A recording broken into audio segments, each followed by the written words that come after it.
Oke, Assalamualaikum warahmatullahi wabarakatuh.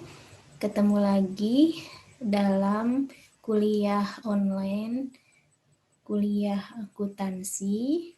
Dalam hal ini adalah akuntansi pajak di channel YouTube Yuniati Ruang Dosen.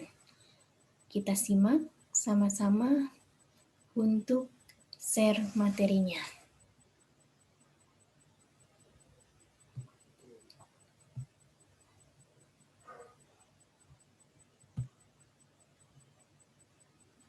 Pada kesempatan ini,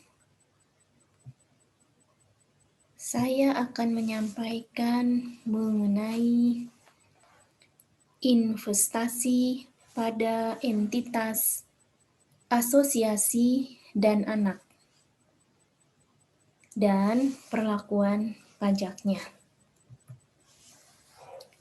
Baiklah, yang pertama, tujuan instruksi umum adalah memberikan pemahaman kepada mahasiswa mengenai transaksi dalam investasi pada entitas asosiasi dan anak dikaitkan dengan ketentuan perpajakan yang berlaku.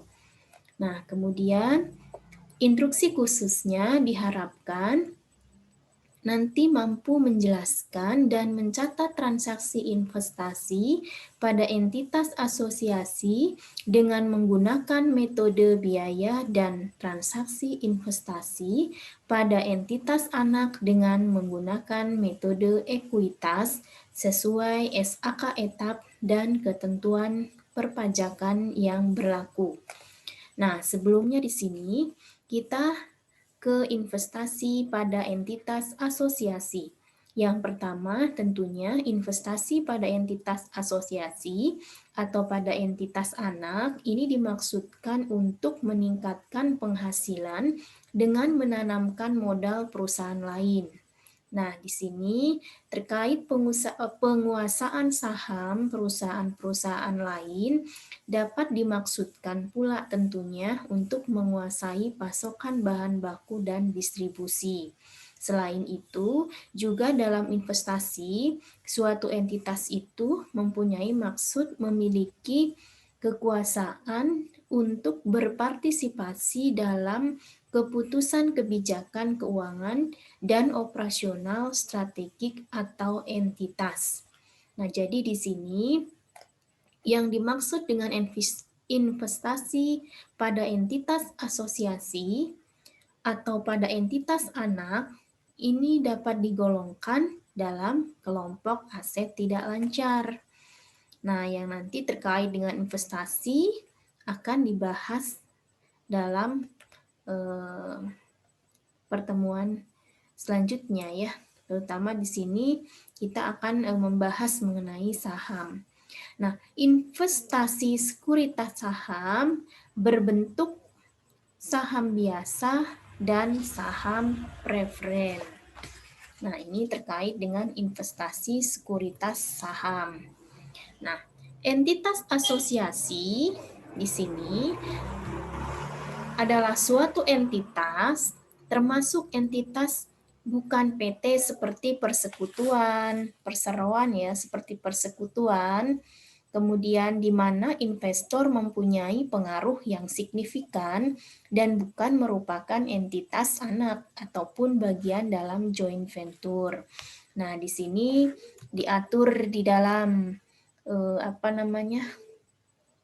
SAK etap ya, Ikatan Akuntan Indonesia 2009-5859 itu mengatur pelaksanaan akuntansi untuk investor yang melakukan investasi pada entitas asosiasi dan entitas anak.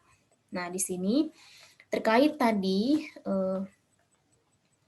mengenai entitas asosiasi, pengaruh signifikan tersebut, nah ini ya, pengaruh signifikan tersebut adalah kekuasaan untuk berpartisipasi dalam keputusan kebijakan keuangan dan operasional strategik dan suatu entitas. Tetapi di sini tidak mengendalikan bersama atau kebijakan tersebut.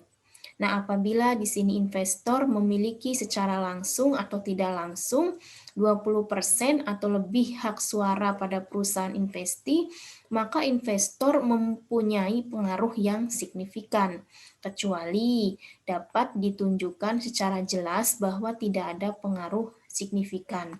Nah, jadi di sini investor memiliki secara langsung atau tidak langsung berarti ya kurang dari 20% hak suara investi, maka investi tidak memiliki pengaruh signifikan, kecuali dapat ditunjukkan secara jelas bahwa investor mempunyai pengaruh signifikan.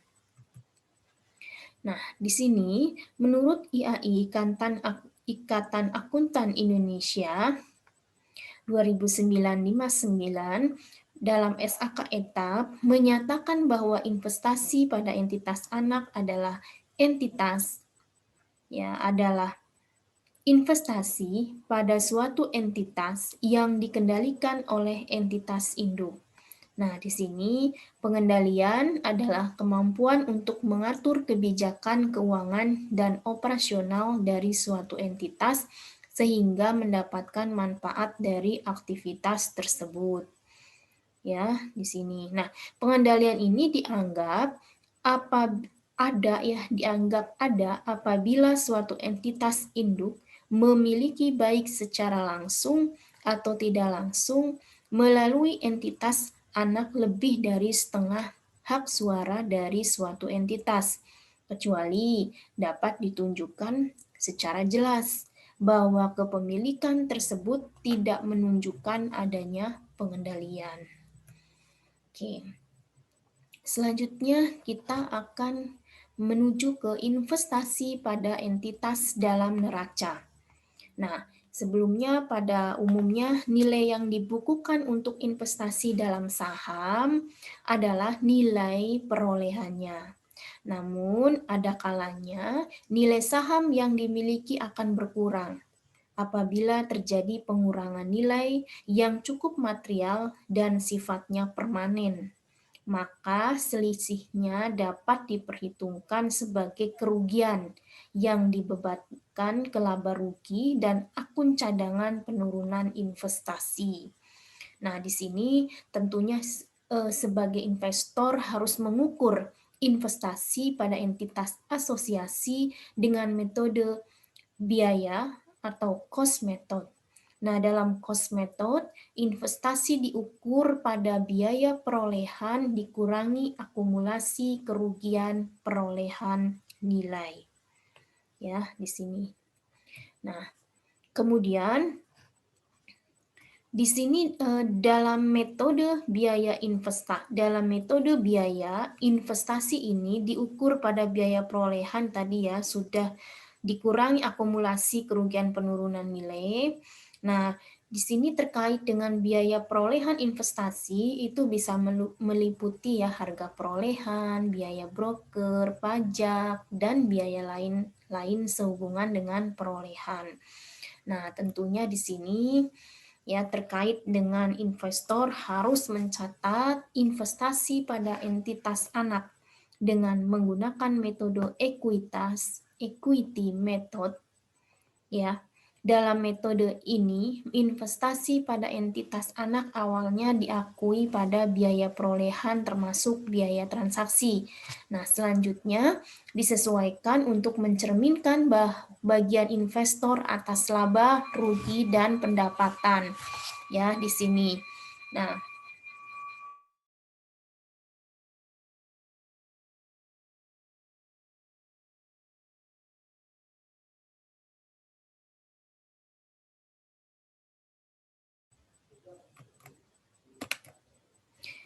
oke, kita lanjutkan di sini ya.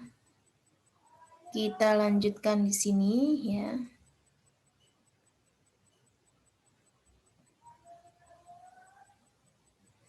Nah, terkait dengan investasi pada entitas dalam neraca ya, tentunya di sini tadi ada beberapa biaya perolehan investasi diantaranya ada harga pembelian, biaya broker, pajak, dan biaya-biaya lain sehubungan dengan harga perolehan tentunya. Nah, di sini selanjutnya tadi kita sudah pada terkait dengan equity, metode ekuitas ya. Nah, di sini entitas anak tidak dikonsolidasikan dalam pelaporan keuangan investor sebagai entitas induk tentunya ya. Nah, selanjutnya di sini adalah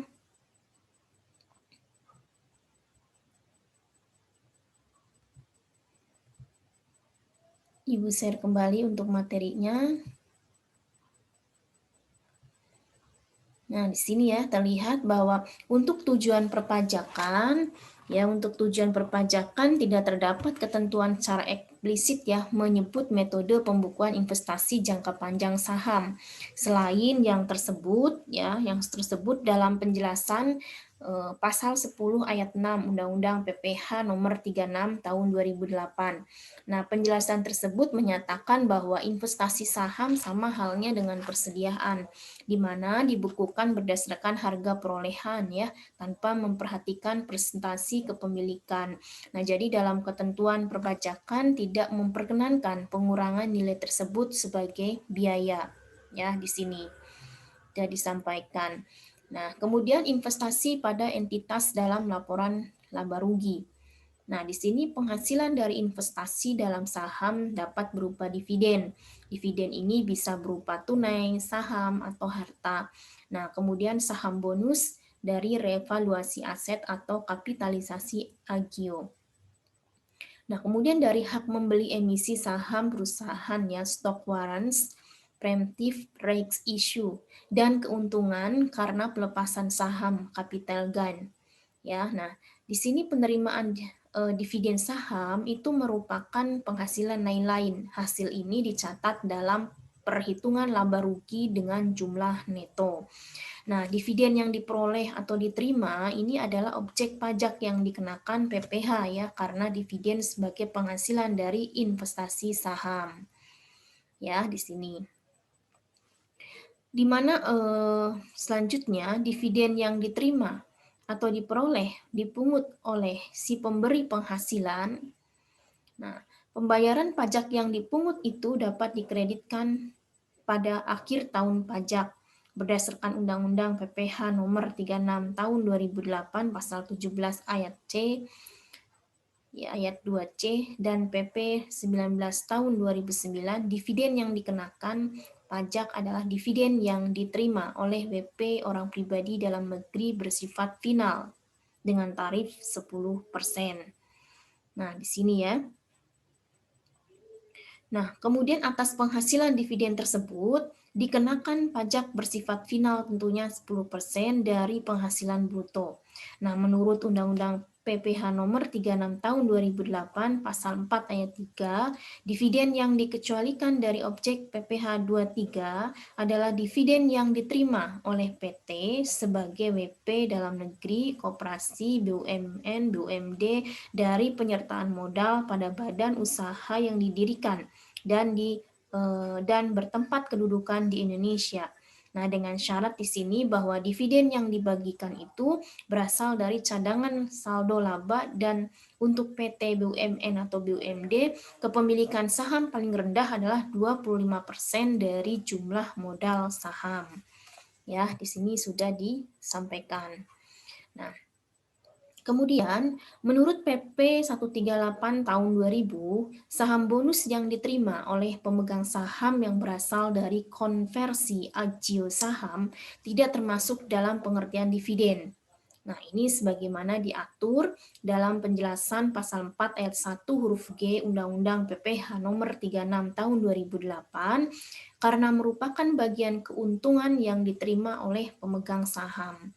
Jadi dengan demikian tentunya penerimaan saham bonus yang berasal dari konversi agio saham tidak termasuk sebagai objek pemotongan PPh 23. Nah, sedangkan saham bonus yang berasal dari retained earning adalah merupakan bagian keuntungan, sehingga termasuk pengertian dividen, sebagaimana dimaksud dalam penjelasan pasal 4 ayat 1 huruf G dan pasal 23 ayat 1 huruf A, angka 1 Undang-Undang PPh nomor 36 tahun 2008. Nah, penghasilan berupa saham bonus tersebut harus dilaporkan dalam SPT tahunan PPH ya, tentunya dengan ketentuan bahwa pengakuan penghasilan atas saham bonus yang berasal dari konversi AJIO adalah pada saat dijual karena belum dimasukkan sebagai penghasilan pada saat diterima atau diperoleh.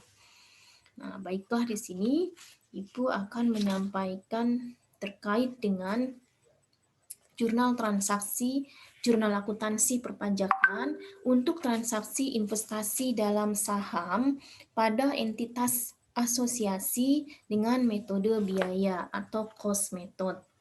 Nah, tapi sebelumnya di sini Ibu akan menyampaikan terkait dengan ini nih. Terkait dengan laba rugi dari penjualan investasi ya. Pada entitas asosiasi dan pada entitas anak, biasanya itu dilaporkan dalam perhitungan laba rugi. Penghasilan dari penjualan investasi tersebut umumnya dipisahkan dari penghasilan yang diterima dari kegiatan usahanya di sini.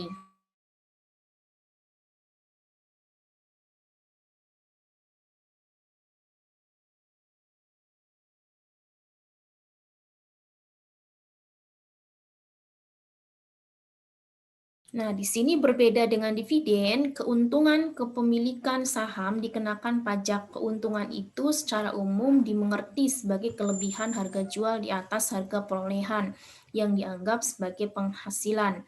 Nah, ini ada di penjelasan pasal 4 ayat 1 bagian D Undang-Undang PPH nomor 36 tahun 2008. Nah, apabila penjualan saham dilakukan di bursa efek, sama halnya dengan investasi dalam sekuritas saham yang bersifat lancar.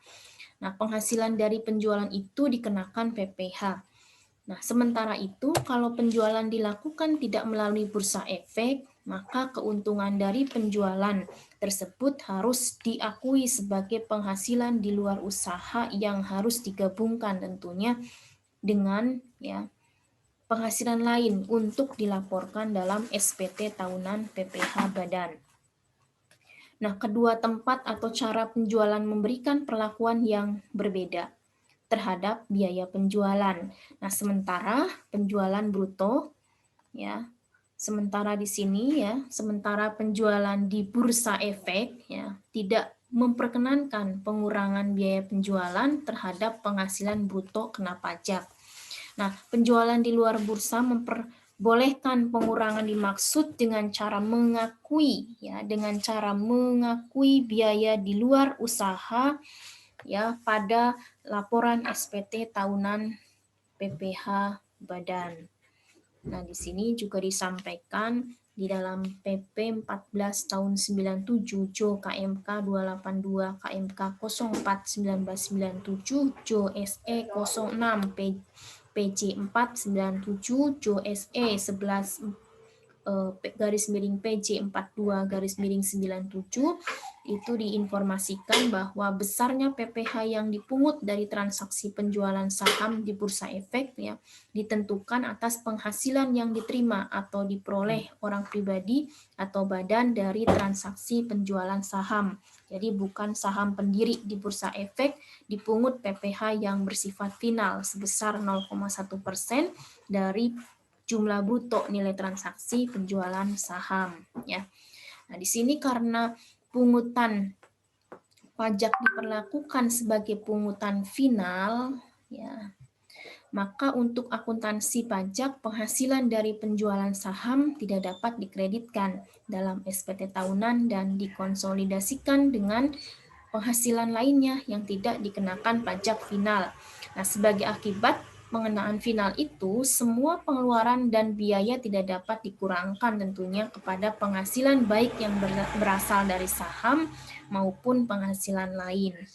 Nah, di sini terkait dengan penghasilan atas transaksi penjualan saham yang dipotong langsung dari penyelenggara bursa efek pada saat transaksi jual beli saham, pihak penyelenggara bursa efek yang akan membayar menyetor PPh final tersebut ke kas negara dengan menggunakan SSE ya, paling lambat tanggal 20 bulan berikutnya setelah bulan terjadinya transaksi penjualan saham.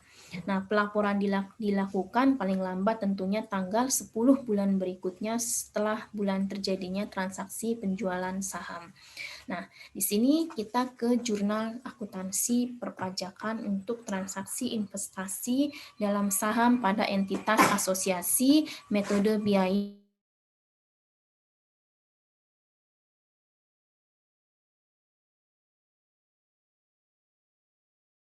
Yang pertama adalah ketika ada transaksi pembelian saham. Nah, di sini jurnalnya adalah investasi pada entitas asosiasi PT apa ya, tukas atau bank.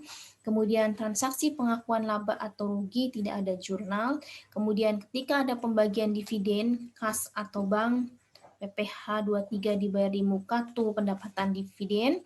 Kemudian penjualan saham adalah kas atau bank, PPh pasal 4 ayat 2, rugi atau laba penjualan investasi saham, tu investasi pada entitas asosiasi. Nih. Nah, di sini kita lanjutkan.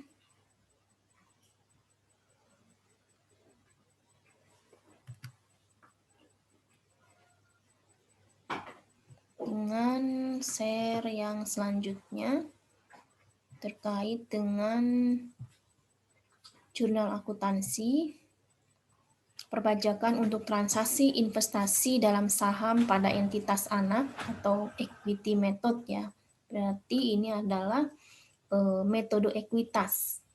Nah, di sini kita lihat ketika ada transaksi pembelian saham ya, di sini adalah investasi pada entitas ya, investasi pada entitas anak, tukas atau bank. Kemudian pada saat pengakuan laba, investasi pada entitas anak tu pendapatan investasi, pengakuan laba, investasi pada entitas anak tu pendapatan investasi. Kemudian ketika ada pembagian dividen, kas atau bank, PPh 23 dibayar di muka, tu investasi pada entitas anak. Kemudian penjualan saham, kas atau bank, PPh pasal 4 ayat 2, rugi atau laba penjualan investasi saham, tu investasi pada entitas anak. Nah, kemudian terkait dengan jurnal akuntansi perpajakan untuk transaksi investasi dalam saham pada entitas anak equity method. Nah, di sini ketika yang sahamnya ini adalah lebih dari atau sama dengan 25%. Nah, kalau yang sebelumnya itu adalah kepemilikan saham kurang dari 25%. Nah, kalau yang sekarang lebih atau sama dengan 25%.